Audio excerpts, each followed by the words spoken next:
नमस्कार विद्यार्थी मित्रांनो, नोट्स इन मराठी या आपल्या शैक्षणिक यूट्यूब चॅनलवर तुमचं मनापासून स्वागत आहे. आज आपण भूगोलातील एका अत्यंत महत्त्वाच्या संकल्पनेवर सविस्तर चर्चा करणार आहोत. पण आपण ती नेहमीच्या पठडीतल्या अभ्यासासारखी नाही, तर एका वेगळ्या दृष्टिकोनातून पाहणार आहोत. अगदी. म्हणजे आपण सगळेच रोज गुगल मॅप्स किंवा इतर नकाशे वापरतो. हो, पण कधी विचार केला आहे का की हे नकाशे केवळ रस्ते किंवा ठिकाणं दाखवत नाहीत, ते आपल्याला एक गोष्ट सांगत असतात. एक गोष्ट, बरोबर. डेटाची, माहितीची एक गोष्ट. आज आपण याच नकाशांच्या दुनियेत जरा खोलवर शिरणार आहोत आणि ही गोष्ट सांगण्याची कला समजून घेणार आहोत. उत्तम मुद्दा आहे. प्रत्येक नकाशा हा वास्तवाचा फोटो नसतो, तर तो म्हणजे माहितीच्या आधारे तयार केलेला एक युक्तिवाद असतो. आपल्याकडे प्रचंड सांख्यिकीय माहिती म्हणजे स्टॅटिस्टिकल डेटा असतो. लोकसंख्या, तापमान, पाऊस, पीक पाणी. हो, पण ते फक्त आकडे असतात. अगदी. नुसत्या आकड्यांच्या स्वरूपात ती माहिती नीरस वाटते. तिला चित्राच्या रूपात म्हणजेच नकाशाच्या रूपात मांडलं की ती जिवंत होते. अच्छा. आज आपण माहिती जिवंत करण्याच्या किंवा तिची गोष्ट सांगण्याच्या 3 मुख्य पद्धती पाहणार आहोत. टिंब पद्धत, क्षेत्रघनी पद्धत आणि समघनी पद्धत. चला तर मग सुरुवात करूया पहिल्या प्रकाराने, टिंब पद्धत. मला वाटतं नावातच बरंच काही आहे. ही पद्धत नक्की कोणती गोष्ट सांगण्यासाठी सर्वात प्रभावी ठरते? टिंब पद्धत ही प्रत्यक्ष वास्तव दाखवण्यासाठी वापरली जाते. प्रत्यक्ष वास्तव. हो, म्हणजे जेव्हा एखादा घटक एखाद्या प्रदेशात विखुरलेला असतो, जसं की खेड्यापाड्यातली घरं, पशुधन किंवा लोकसंख्या, तेव्हा ते कुठे आणि किती आहे हे अचूकपणे दाखवण्यासाठी टिंब पद्धत सर्वोत्तम आहे. म्हणजे ही थेट मोजणीवर आधारित आहे. अगदी. ही पद्धत थेट गणना करून मिळालेल्या माहितीवर अवलंबून असते. अच्छा, म्हणजे इथे अंदाजे काही नाही, सगळा खेळ आकड्यांचा आहे. मग हे काम कसं करतं? म्हणजे आपण प्रत्येक माणसासाठी एक टिंब तर नाही ना काढू शकत? नाही, तसं केलं तर नकाशात दिसणारच नाही. फक्त टिंब दिसतील. हा, बरोबर. त्यासाठी आपण एक प्रमाण ठरवतो. उदाहरणार्थ, एक टिंब म्हणजे 5,000 लोक किंवा 10,000 लोक. हे प्रमाण ठरवताना त्या प्रदेशातल्या लोकसंख्येची कमीत कमी आणि जास्तीत जास्त संख्या किती आहे याचा विचार केला जातो. अच्छा. प्रमाण असं हवं की जिथे लोकसंख्या दाट आहे तिथे टिंब एकत्र दिसतील आणि जिथे विरळ आहे तिथे ते सुटे दिसतील.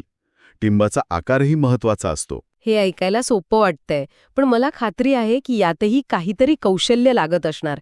म्हणजे ठरलेल्या संख्येची टिंब कुठेही टाकून तर चालणार नाहीत. तुम्ही अगदी अचूक मुद्दा पकडलाय. हेच या पद्धतीचं वैशिष्ट्य आहे. हो का? हो.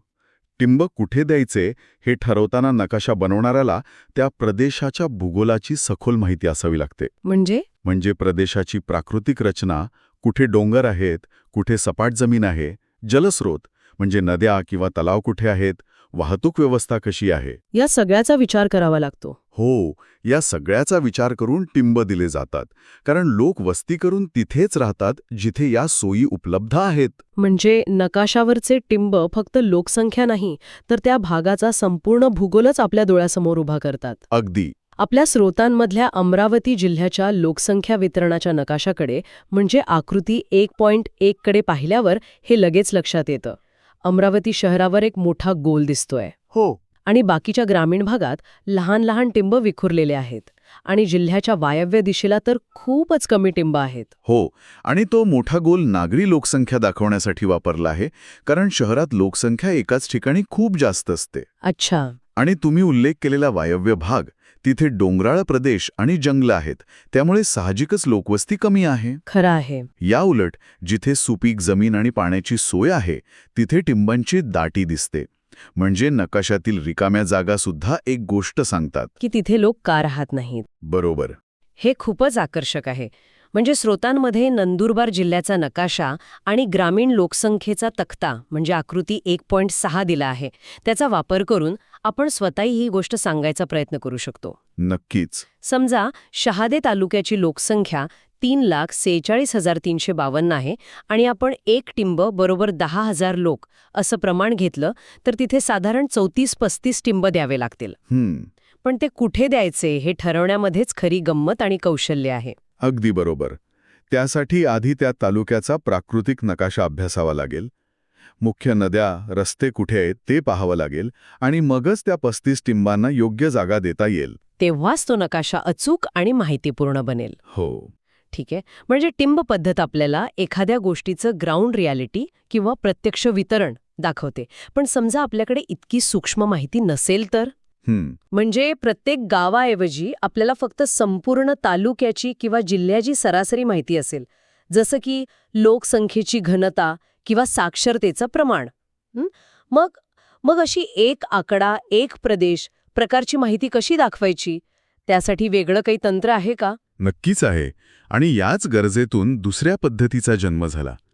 क्षेत्रघणी पद्धत म्हणजे चोरोप्लेथ मेथड. क्षेत्रघनी. हो. जेव्हा आपल्याकडे प्रत्येक प्रशासकीय उपविभागासाठी म्हणजे तालुक्यासाठी एकच मूल्य असतं, तेव्हा ही पद्धत वापरली जाते. चोरोस म्हणजे क्षेत्र आणि प्लेथोस म्हणजे मूल्य. अच्छा, नावाप्रमाणेच. हो, नावाप्रमाणेच. यात संपूर्ण क्षेत्राला एकच मूल्य दिलं जातं. अच्छा, म्हणजे इथे रंगांचा किंवा पॅटर्नचा वापर होत असणार. मी असे नकाशे पाहिले आहेत ज्यात काही जिल्हे गडद रंगाचे तर काही फिकट रंगाचे असतात. हो, तेच हे नकाशे. यात आपण माहितीच्या मूल्यांनुसार 5 ते 7 गट तयार करतो. मग प्रत्येक गटाला एक वेगळी रंगछटा म्हणजे कलर टिंट किंवा कृष्णधवर आकृतिबंध दिला जातो. गडद होत जाते. त्यामुळे एका दृष्टिक्षेपात आपल्याला कळतं की कोणत्या भागात घटकाची तीव्रता जास्त आहे आणि कुठे कमी. हे मला निवडणुकीच्या निकालांच्या नकाशांची आठवण करून देतं. हो, एक उत्तम उदाहरण आहे ते. ते संपूर्ण राज्य लाल किंवा निळ्या रंगात दाखवतात, जरी निकाल 51-49 असा अगदी जवळचा असला तरी. बरोबर. म्हणजे मोठा पिक्चर दिसतो, पण आतली गुंतागुंत पूर्णपणे लपवली जाते. तुम्ही एकदम अचूक उदाहरण दिलंय. हीच क्षेत्रघणी पद्धतीची सर्वात मोठी ताकद आणि सर्वात मोठी मर्यादा आहे.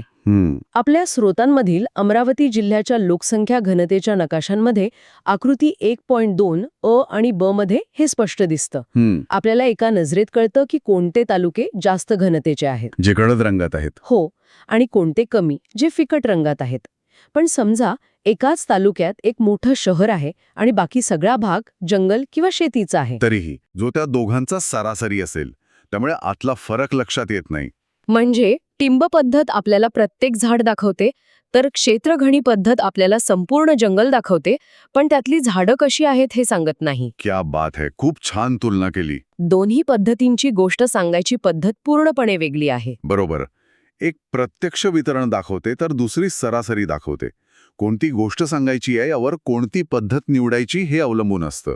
ठीक आहे. आता तिसऱ्या प्रकारच्या माहितीकडे येऊया. लोकसंख्या किंवा घनता या गोष्टी प्रशासकीय सीमांमध्ये मोजता येतात. पण काही गोष्टी अशा असतात ज्यांना सीमांचं बंधन नसतं.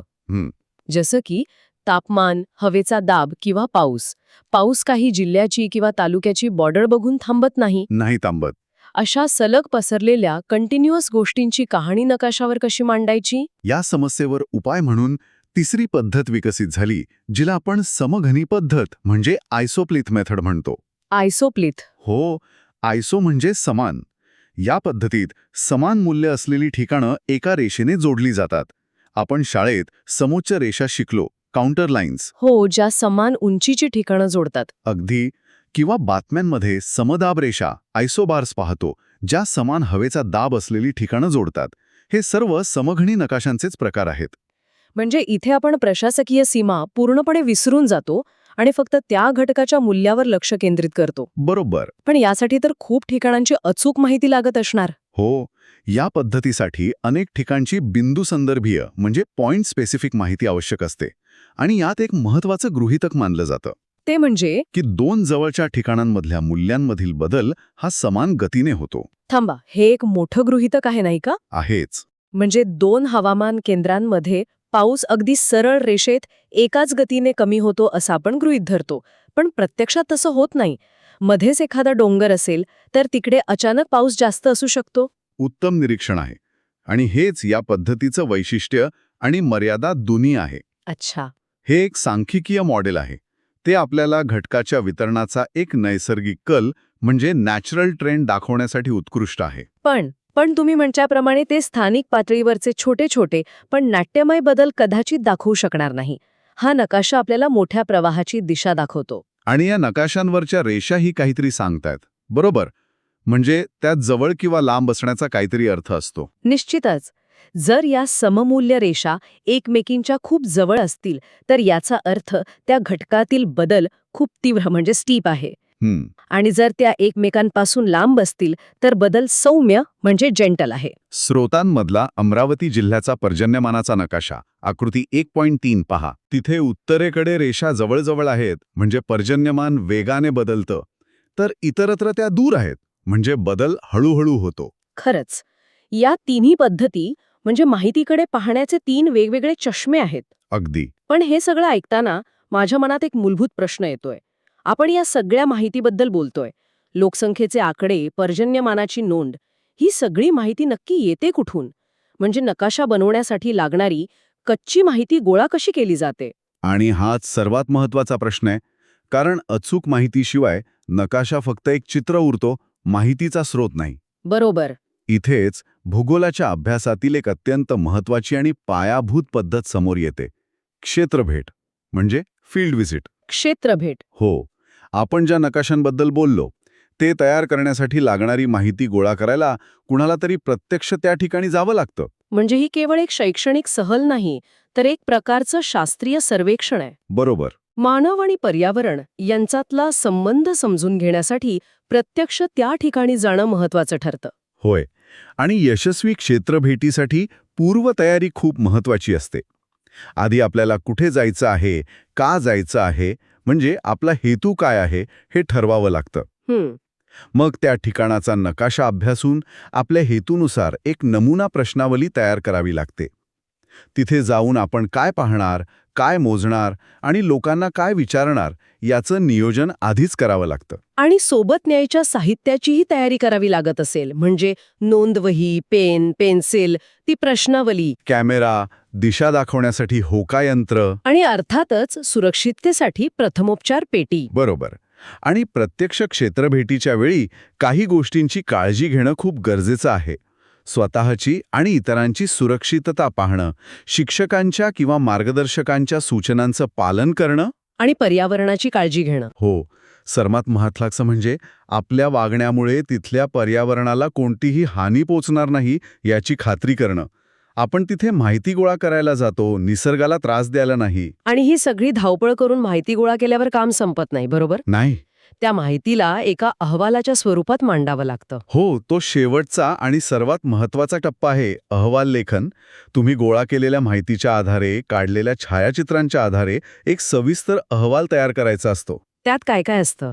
त्यात प्रस्तावना, त्या ठिकाणाचं स्थान आणि तिथे पोचण्याचा मार्ग, तिथले प्राकृतिक घटक, हवामान, लोकसंख्या, अच्छा. काही पर्यावरणीय समस्या असतील तर त्या आणि त्यावरचे उपाय, आणि शेवटी या सगळ्यावरून तुम्ही काय निष्कर्ष काढला या सगळ्या मुद्द्यांचा समावेश असतो. हा अहवालच तुमच्या क्षेत्रभेटीचं फलित असतो. तर आजची ही चर्चा खूपच माहितीपूर्ण होती. आपण नकाशांद्वारे गोष्ट सांगण्याच्या 3 प्रमुख पद्धती पाहिल्या. टिंब पद्धत, जी आपल्याला जमिनीवरचं खरं चित्र म्हणजे विखुरलेलं वास्तव दाखवते. दुसरी क्षेत्रगणी पद्धत, जी प्रशासकीय विभागानुसार सरासरी माहिती दाखवते आणि एका दृष्टिक्षेपात तुलना करायला मदत करते. हो. आणि तिसरी समगणी पद्धत, जी तापमान किंवा पावसासारख्या सलग घटकांचा नैसर्गिक प्रवाह कसा आहे हे दर्शवते. अगदी. आपण हे पाहिलं की नकाशा माहिती कशी सादर करतो, पण यावर विचार करण्यासारखा एक प्रश्न आहे जो आपण ऐकणाऱ्यांसाठी सोडून देऊया. नक्की. आपण पाहिलं की नकाशा बनवण्यासाठी निवडलेली पद्धत आपल्या आकलनावर आणि माहितीच्या अर्थावर थेट परिणाम करते. हो, ते तर आहेच. क्षेत्रगणी नकाशा वापरल्यामुळे एखाद्या मोठ्या तालुक्यात लपलेलं छोटंसं दाट वस्तीचं शहर आपल्या नजरेतून सुटू शकतं, कारण संपूर्ण तालुक्याला एकच सरासरी रंग दिला जातो. जेव्हा तुम्ही कोणताही नकाशा पाहाल तेव्हा केवळ हा प्रश्न विचारू नका की हा नकाशा मला काय दाखवत आहे, तर हाही प्रश्न विचारा की ही सुंदर प्रभावी दिसणारी आकृती माझ्यापासून कोणती महत्वाची माहिती लपवत असेल.